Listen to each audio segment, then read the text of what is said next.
Good day, my future employer. My name is Alona Jane Guzman. I am 29 years old and I am single from Isabela, Philippines. My height is 150 centimeter and my weight is 54 kilogram. We are six siblings. I have one brother and we are five sisters, and I am the second child. I work in Hong Kong for 5 years. I serve married couple and taking care the kid. I do cooking like simple Chinese food, steamed fish, steamed chicken, um, stir fry veggies, noodles, and I do simple Chinese food.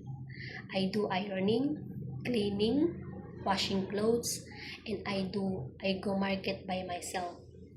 Ma'am, sir, I will do my best to do all of my duties and responsibilities.